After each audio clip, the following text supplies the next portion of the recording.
is Barry McKeon. And as I mentioned in some of the articles I wrote about this, he was a combat dog handler in Vietnam, which was, to say the very least, a very hazardous position to be in. So without further comment, I'm going to ask Barry to come forward and we'll hear from him.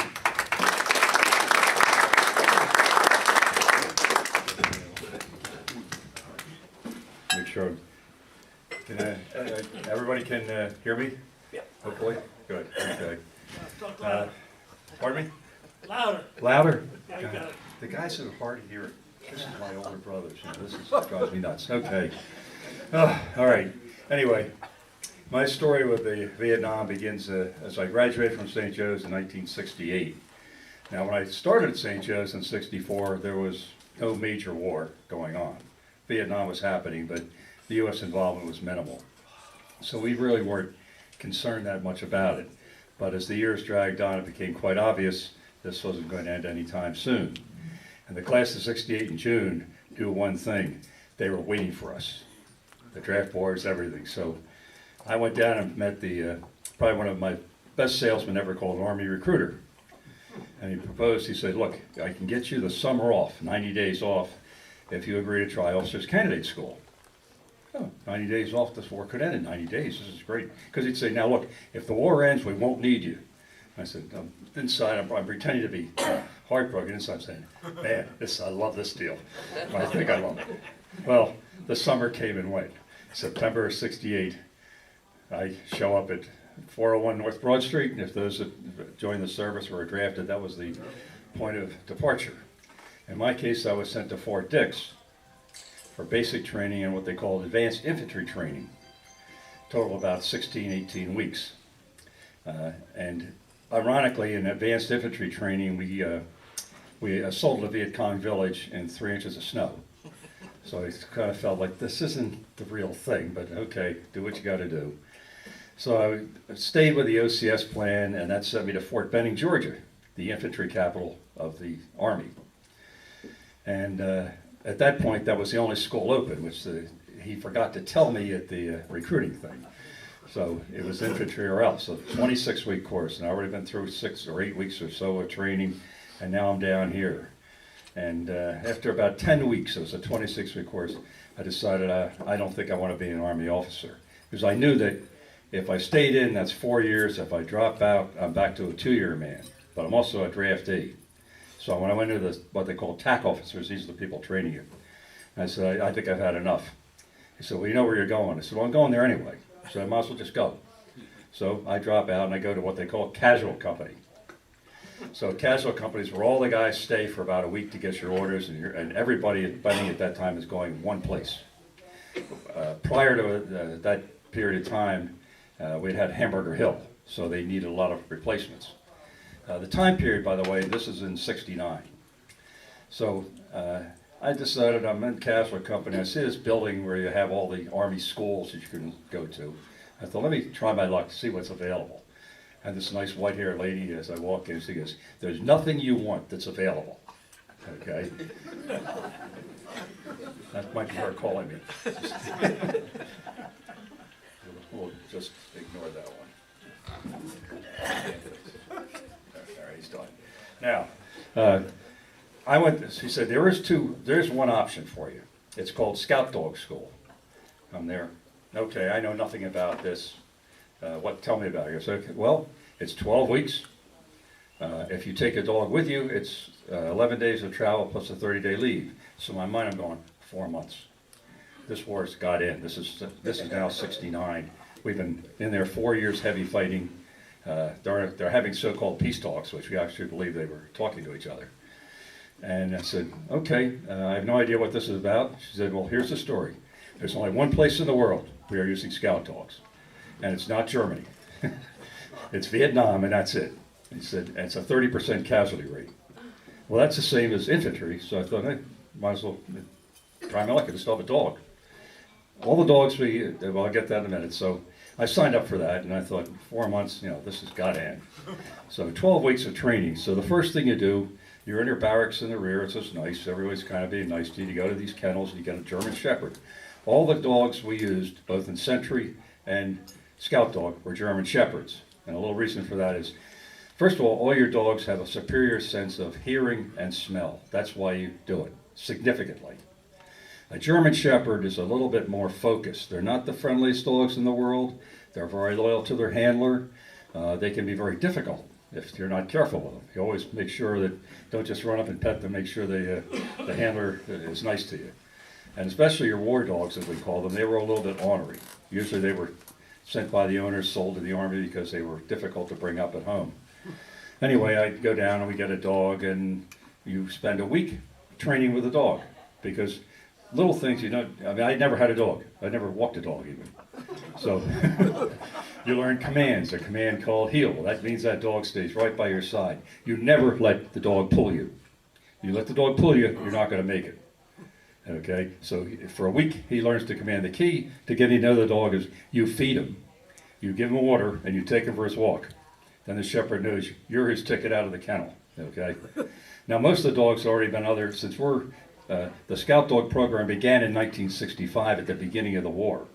One of the sergeants over there that was advising the South Vietnamese saw an opportunity to say, hey, we could use Scout Dogs to alert on any ambushes. So that was our main purpose. So we're trained in the field for the next 11 weeks. We'd spend a whole week out there in a pup tent in different environments. Now Fort Benning's, one thing about Benning, it's hot, especially in the summer. Otherwise it's a forest, okay? It's with pine lands and all that. And we're taught to watch for two things mainly. The dog, on a German Shepherd especially, if you notice the ears. If you ever watch a Shepherd, they pop up all the time. Plus their nose, they're very sensitive. They're always kind of looking. All dogs are always doing that. Every time you take a dog off a walk, they're sniffing everywhere for a place to pee or whatever. So we have to focus them on alerts. So we would train and have guys stay out in the wooded area, and the dog would have to alert on that. You'd have to learn to read the dog. So you're watching the dog's head all the time. If the ears go up, the alert's very close. The nose could be a little iffy, but at least it gives you more time. So the two major things, and you're just training different environments. So each week we'd go to a little bit different place, different type of thing, train crossing the Chattahoochee River, which is the muddiest river in the world. And you never know who's down there with you. So, but anyway, we did that. We trained out of getting out of choppers. I would train with an OCS unit that was further along in their training, so you would see what it was like to train with a unit, so that they would have to learn what you do for them and get them used to you, because they had no idea either. So all this time I'm training and everything else, I'm kind of watching this thing. There's peace talks going on still. Anybody know? Because we're out in the field, we don't know what's going on. So while we're in Benning, while I'm at Fort Benning training, we put a man on the moon. Kennedy went off the bridge, and no peace talks. So I go home. We have Woodstock. I did not go to Woodstock because I'm not about to live in the mud. And I'd never heard of half of the groups, because you're down in Fort Benning, it's country and western. It's hillbilly music. When you heard it, when you could hear it. Nothing against that. I just had no idea what they're doing. Besides, the 30-day leave before you're going to Nam is probably one of the longest stretches, because you know where you're going, your family knows. And, there's a little bit of tension there. But you just go through it, because what I did is my secret there, but it didn't work. But I said, my orders are only for Oakland Army Base. That's a big base. I may never leave Oakland. So I wish you'd dream me every night. So I go on the flight, get out to Oakland, and I walk in and report, and they give me a disc. I said, if you have the letter M, you're going to get a change in orders. And I'm looking at him, and I said, damn, I made it. Right at the edge. I yelled at the guy next to me, yeah, I got an M too. You got an M too. Well, we realized, hey, I guess they're going to change all our orders. This is great. Maybe something happened. We go to the barracks, and one of the guys had a sister that was at a local college. Hey, we go out and party tonight. So we're getting plans, and an MP comes in and goes, nope, not being you to pick on MPs. But he comes in and goes, oh, we have you in the wrong barracks, so we'll have to move you. Very polite and nice, and I thought, they've never been nice to us in my entire period. What the hell? So we get on this, we're getting in a bus. I thought we were just moving to barracks. Oh, this is a big base. And the bus leaves, and goes here, and I said, I think it just went through the gates. On a highway. Next thing you know, it's dark. Travis Air Force Base. A big warehouse. Now we're in khaki uniforms. You come in there, and you're changed to fatigues. Jungle fatigues. So if there's any doubt in my mind where we're going, we're going. on a Continental Airlines. This is a civilian plane. You have stewardesses. I'm like, all of us, there's 200 GIs on this plane. It's not a C-130, we're going to fly and go from base to base. We go to Alaska. Everybody has to go off the plane for 10 minutes or 20 minutes. So whatever they do. Then you get back on. Next stop, Japan. That's the only time I was ever in Japan for about, again, 30 minutes. Get a new crew. This crew is a little more somber, because the next stop is a place called Tansanode Air Force Base. And that's where we land. And then I remember the pilot saying, just like a commercial flight, temperature is 90 degrees. Now, my entire tour in Nam, it never got any cooler than 90 degrees. And the humidity was equal to or higher. And I thought, I got off there and I said, this is a very bad place to be. Go to reception centers, finally get to my, about 2 weeks of, well, not even that, about a week or a few days that they receive you in there and they give you countless shots because of all the diseases you could pick up there. You know, they have these machines that go to each side of your arm, and by the time you're done, you're all half crazy. So then I go to a scout dog reception center where they try to accommodate, say, you know what you learned over here, here's what you're going to learn over here. So for about a week. Then you get to your unit. In I was assigned to the 1st Air Cavalry Division. Now, to give you an idea, a scout dog platoon was about 20 to 25 handlers, a vet tech who would be like a dog medic. You have one, maybe even two, depending. You had an officer was usually a lieutenant and a senior NCO. The officers and the senior NCOs never went out with dogs. They were administrative. They might go out with you on a mission just to see what's going on. So you learned from the guys that were already there. The same at Fort Benning. Most of the people training us were veterans of actually doing it. So every time they tell you, hey, this is what you really got to watch. That's how you learn to watch everything about the dog, his reaction. And you know, the policy was better to call alert and be wrong than not call alert and be wrong. And I kind of followed that philosophy, making a few lieutenants and officers a little angry when I would slow the missions down. But you know, hey, what's my hurry? So I'm in 2 bases, but for cavalry, I was with something called the 34th IPSD, one of 20 Army scout dog units. The Marines also had scout dogs, because they actually trained with us for about the last 2 weeks in Fort Benning. I think they had two dog platoons in the Marines. They were further up north. So my base was, as I said, Benoit, which was relatively safe. It had been hammered in the Tet Offensive, but now was safe. Our forward base was a happy place called Quan Loy. For the Viet Cong, it was a day's march to Cambodia, their sanctuary. For us, it was about a 2-day march, since we're weighted down and not in the shape that they're in. They're used to running. So the forward base was an old French plantation that we took over. The airfield was his private 9-hole golf course. We left it with his mansion and had a pool that surprisingly during the entire tour we were there, never seemed to get hit with anything. The base was always under attack from the air. Right before I came in country, they had tried to overrun Quan Loy. It was a big battle. We drove them off, inflicting pretty heavy losses. They were still finding some of the enemy casualties when I was there, almost a month later. But they didn't try it again, thank God. So what we did is we go there to our forward. Now here's what the operation was about. You take your dog, we would be sent out to companies operating in the field. So Quan Loy was a fairly big base. Of course, it's in Indian country, they call it enemy land. And then you've got the various fire bases that were smaller units, maybe battalion size. That might be 200 men, maybe more than that.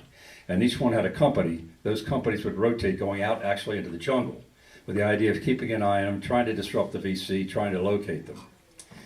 Approximately 40% of Vietnam is jungle. It's a country that's about as long as Chile. It's about 1,500 miles long, a rather narrow country. At its widest point might be 200 miles. Our base at Benoit was 60 miles from Quan Loy, so we flew all the time. And Chinooks, I think somebody here was a Chinook pilot, Hueys, and even C-130s. Once in a while we drove, one truck. We didn't like that idea at all, but once in a while we had to do it. We were lucky we weren't ambushed along the way. But from Quan Loy, you would go out to a battalion fire base. Sometimes they were called Fire Base Francis, Fire Base Ellen, the 2 names I can remember. Then, again, you're back on the chopper, and then you're going out in the field. And I remember my first mission looking out thinking, this is like I saw it on TV. This is really not good. I don't like this at all. The terrain sucks, This is bad. And you don't even see where you're landing. When you land, you get off the chopper. You join an infantry unit in the field. And it's not like they're all saying glad to see you. Nobody's smiling. I figured, this is not good. Well, you get off here, the casualties are put on the other side, if there are any. So my first missions, I go out there and I have a shotgun with me. The shotgun is an experienced handler. Most of them were good guys. Some of them were a little wary because they were short. Short means they don't want to get shot by some new guy. We were called FNGs. Now, NG is new guy. I don't think I have to tell you what the other letter stands for. Okay. So I didn't feel very comfortable there because they'd look you over and they'd say, I'm not dirty enough, okay, to look like I've had any experience. So the grunts are saying, okay, here we go again. Fortunately for me, I had the best deal in the world. I had a dog named Max. Now, Max's background was great. I was his third handler. Max went to Vietnam in 1967 with a fellow named Manny Almeida. They hit the hot stuff pretty quickly. He alerted on a Viet Cong platoon that actually surrendered, which was very rare. It was much easier to kill them than to capture them. And they included an officer. It's featured in I didn't bring it with me. There's a newspaper heading I meant to bring it, I forgot about it, from his hometown, describing what Max had done, and from his first handler. Both were wounded, but they survived. Then following that, he had a second handler named Bob France, who I would meet. He would turn it over to me, so I was Max's third handler. Well, the nice thing about Max and a well-trained German Shepherd, they know what to do. Max is off the chopper. He's looking for a fight. Because he wasn't the friendliest of dogs. I was actually one of the ones that could handle him. He was over 100 pounds. And that was equal to the weight of most of the VC. So they didn't want to mess with him either. So grunts kind of felt a little more comfortable because Max knew what to do. I wouldn't even have to say search is what you tell the dog to do. Max was already looking for somebody. If he was looking for a fight with another creature in the field or whatever. So that helped me a little bit because the first time out on patrol, they put me out front and I say, holy shit, what do I do? I was trained in this. This is the jungle. This is ridiculous. I have no idea where I am. This is a narrow trail. They could be around the corner. What's going on here? There could be anything out in the field. Because you'd certainly learn that the jungles of Vietnam included tigers, elephants, every kind of snake in the world. Everything was either dangerous or poisonous. Their mosquitoes are double our size. You didn't even swat them after a while. You say, excuse me.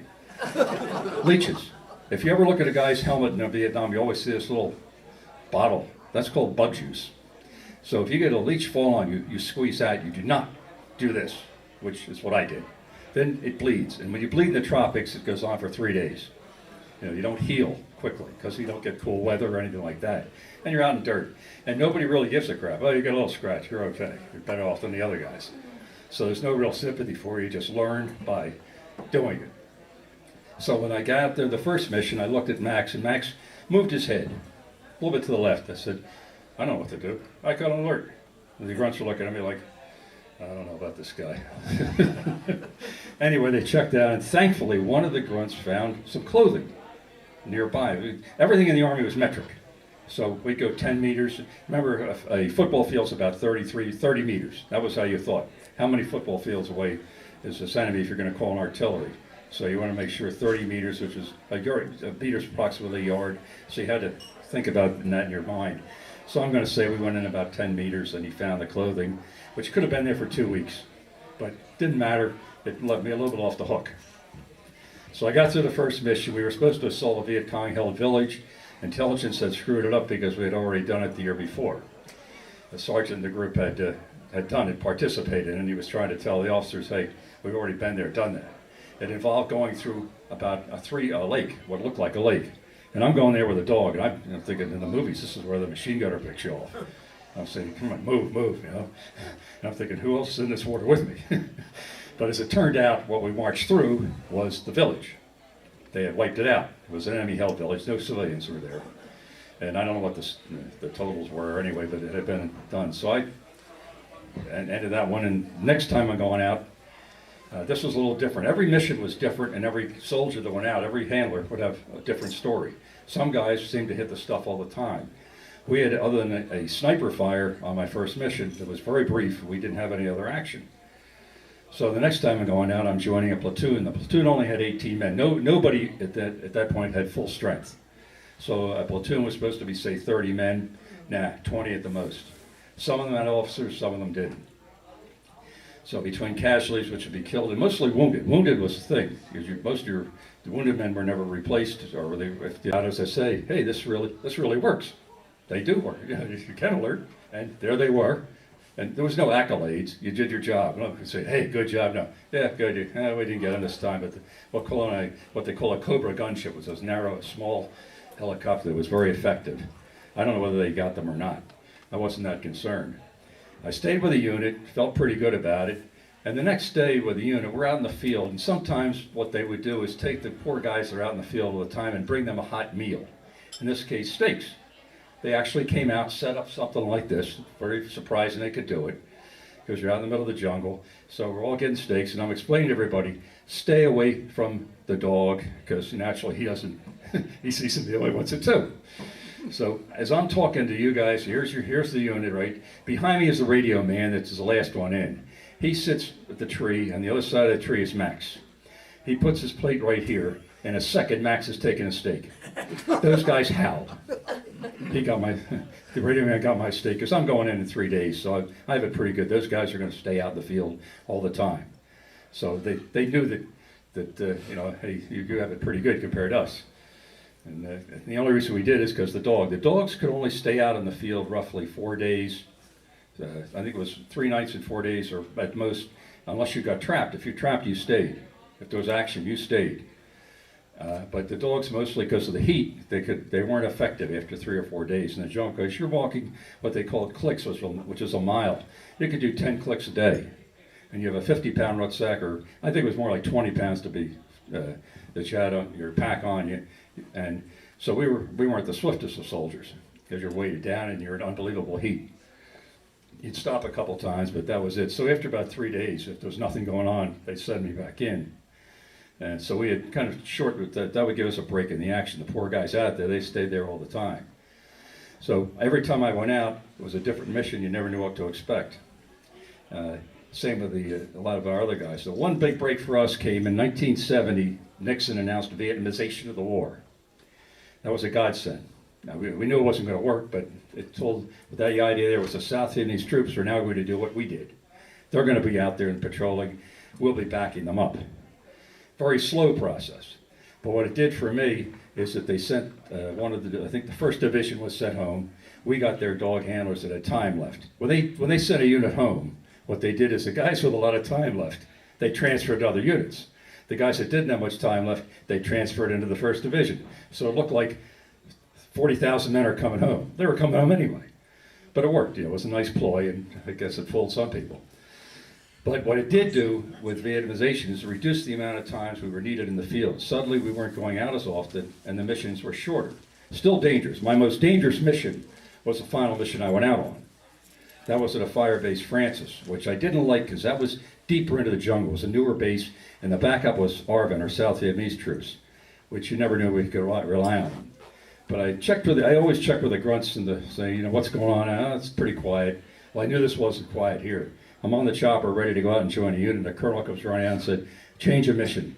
We got a rescue. So you get ready, right?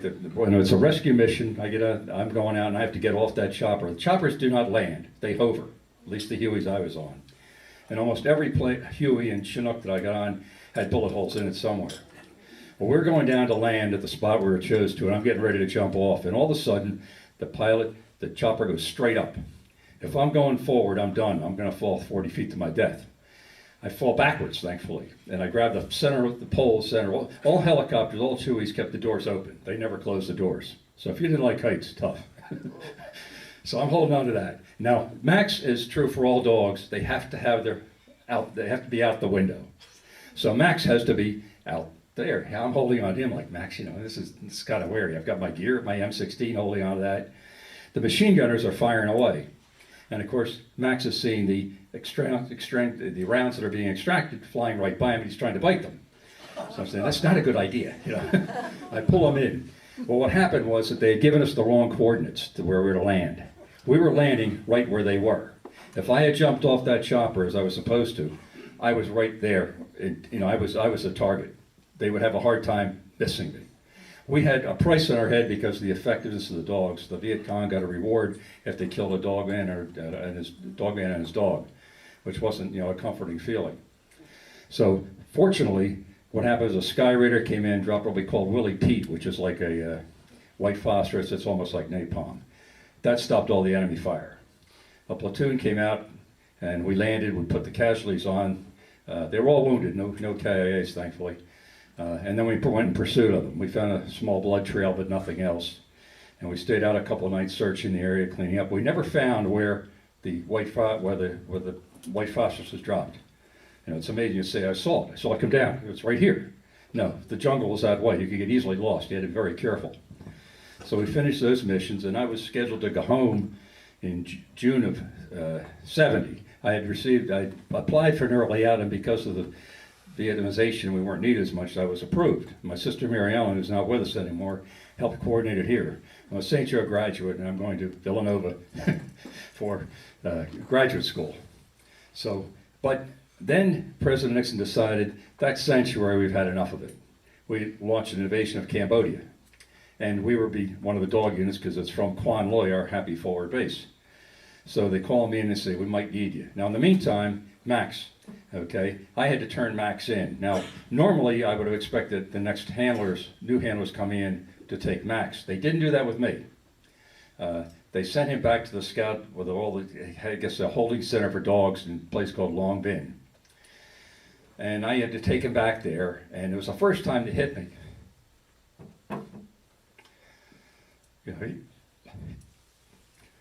He cried, and I said, holy shit. He was a hell of a dog. He saved a lot of lives, and including mine. So I thought, well, what am I going to do? Do I go back and get the dog? And said, no, you're going to go out with a shotgun. So I cleaned off my M16. Fortunately, or whatever, the way the invasion of Cambodia worked, it was rather swift and very, very successful, though not without losses, not without casualties. We captured a ton of equipment. I'd still seen them bring in and captured Russian equipment all day long from this mission. So I was still able to go home in June and get to school in June of 70, so my tour was done. Now the dogs, at that point, we had no idea what they were doing with the dogs. We were told you couldn't take the dog home because they had picked up blood diseases. Some of it was probably Agent Orange leftover. That was all over the place. They didn't really realize the effect of Agent Orange. That was called weed killer. A little bit stronger than weed killer. And after a while, we started to think, well, what's going to happen? Now, the war ends for us in 72 as far as American involvement. It completely ends in 75. The dogs were supposedly transferred over to South Vietnamese units, which we thought, our view of the South Vietnamese Army was 1/3 of it was qualified to fight the North. The other 2/3 were conscripts, so-so. Maybe you could rely on them, maybe you couldn't. Not enough to beat the North if you wanted it. The only reason that the Vietnamese held out as long as they did is because we had air support, which we had to air and artillery. We were still allowed to do that, despite the truce, or the treaty that supposedly ended the war. After Nixon was stepped down, that ended all support for the Vietnamese from us, and the country fell within 6 months. Very frustrating to watch that. And then gradually we realized, what happened to all the dogs? And we found out later that only 200 of the dogs came home. Now to put in perspective, there were about 3,500 scout dogs, handlers, and probably about 5,000 scout dogs. And now I'm talking the scout dogs, not the MP, the sentry dogs, because there was an equal number of them. Both are all German shepherds. And so we figured, what was the deal there? And they really don't know. We know that only 200 dogs apparently came home, and one of them wasn't Max.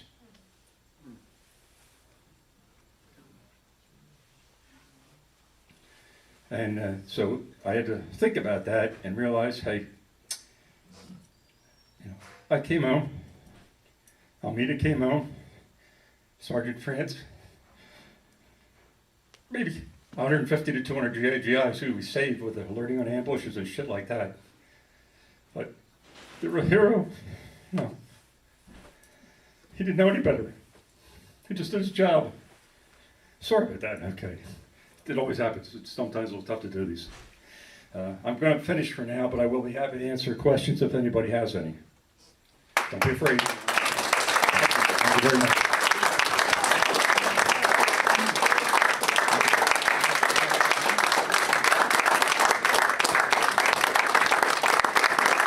Thank you. Again, I'm happy to answer any questions. Though I think I've kept you here long enough. Excellent job. Thank you. Harry and fellow veteran. A couple of Vietnam veterans here I wanted to recognize. My fellow dog handler and the 212th MPs, which was a very dangerous job, especially in that era. Glad you're here and glad to, I think we have a pilot somewhere that probably our paths may or may not have crossed, but that was a great, pilots, helicopter pilots, I wasn't sure which was the most dangerous of all jobs. When the weather's beautiful, they can fly and they're the easiest target in the world. If the weather's crappy, they aren't the easy targets, but they don't know where they're flying.